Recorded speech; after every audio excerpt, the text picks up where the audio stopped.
There's a particular kind of trouble that comes from winning the wrong way. And Whirlpool in 2018 won the wrong way. I've watched Whirlpool make decisions for 50 years. Some of them I understood and some I didn't. For nearly 2 decades, Whirlpool was the center of the appliance universe in North America. Was is the definitive term. The tariff play in 2018, I understood. I'm not telling you this as an analyst on a laptop. I'm telling it as a technician, because the consequences don't stay in boardrooms. They land in customers' kitchens and in service bays and eventually in the trade itself. Back to 2018.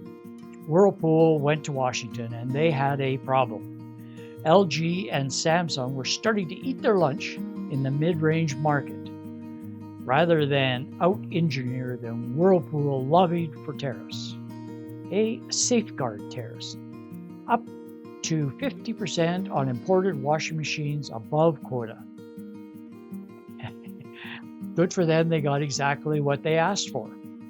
Within months, Whirlpool's CEO was on earnings calls describing the tariffs as headwind. Well, here's the thing. Steel and aluminum that go into every appliance they build, domestic manufacturer or not, got more expensive overnight. The tariff environment that Whirlpool helped create cost them roughly $350 million in 2018. And they're still absorbing about $300 million a year from tariffs today, even with a $200 million in cost cuts trying to offset it. Now, not all of that $200 million came out of headroom. Some of it came out of places the customer eventually feels, and places I feel on service calls. That's an episode all on its own. The thing about weaponizing trade policy, the shrapnel doesn't distinguish between friend and foe. The tariffs they fought for had another consequence. They encouraged other manufacturers to move production into the U.S., building plants right in Whirlpool's backyard. LG and Samsung didn't fold. They adapted. They built factories in Tennessee and South Carolina.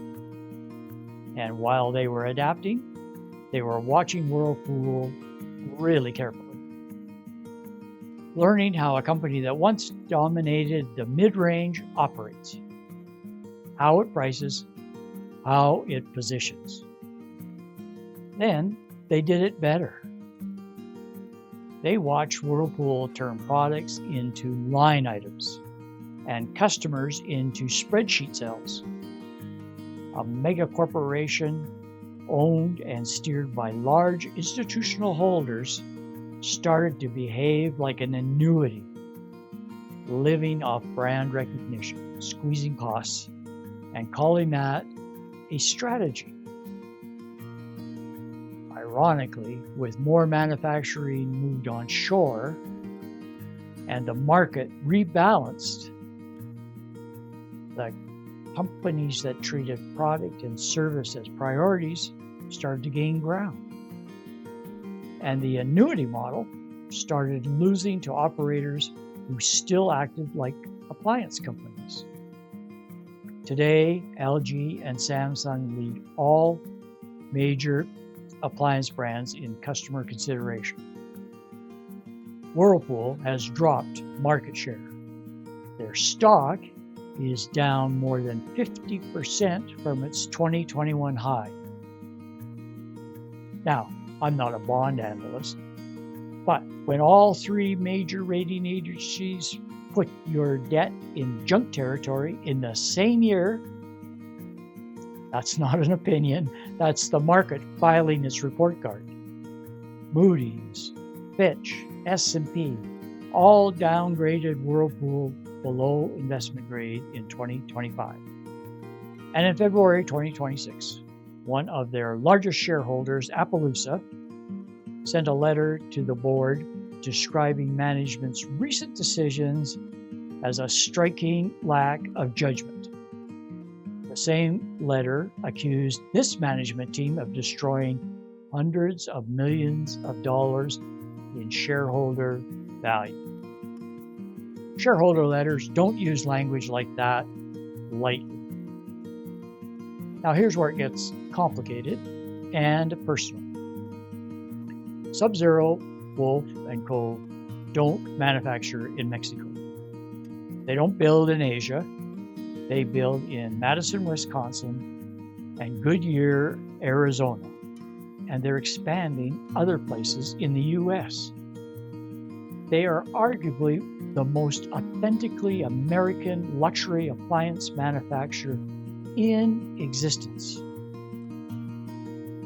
The broader tariff environment that Whirlpool helped normalize still pushed their prices up 7 to 15%. Not because of anything they did, because when you distort a market, the distortion doesn't stay where you aimed it. The company that lobbied for protection dragged collateral damage across the whole industry. Meanwhile, quietly, methodically, BSH is coming right up through the middle. Bosch grew market share in North America in 2024 and again in 2025. And they're advertising at the Super Bowl. They're entering new market segments. They are occupying exactly the premium upper middle space that Whirlpool's decline is vacating. The space that Amana, Maytag, Gen Air used to own before that story ended. I've been in this industry for 50 years. I've watched companies use every available lever to avoid the harder work of being better. Regulatory capture, brand dilution, volume over value. The pattern is so consistent, it almost looks like curriculum. What Whirlpool is living right now isn't bad luck. It's the bill arriving for a series of choices that looked like strategy at the time.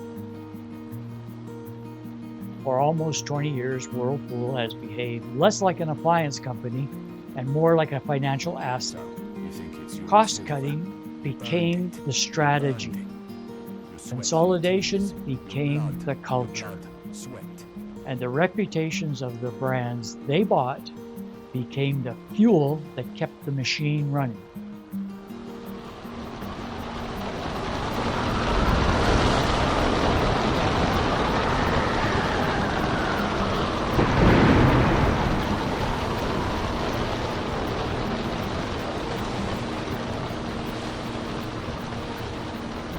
That was a lesson in clamshell economics.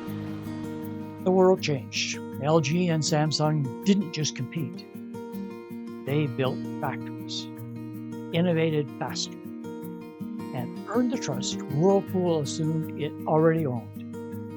And now no tariff, no safeguard, no protection can shield them from the consequences of 2 decades spent optimizing for the balance sheet instead of for the customer. If Whirlpool wants a different future, they have to stop being in the cost-cutting business and start being in the appliance business again. The market doesn't forget. It just takes a while to send the invoice. Okay. Well, when you put it like that, I still think they will figure it out. Thank you for getting right here to the end. The best will, and you did. See you next time.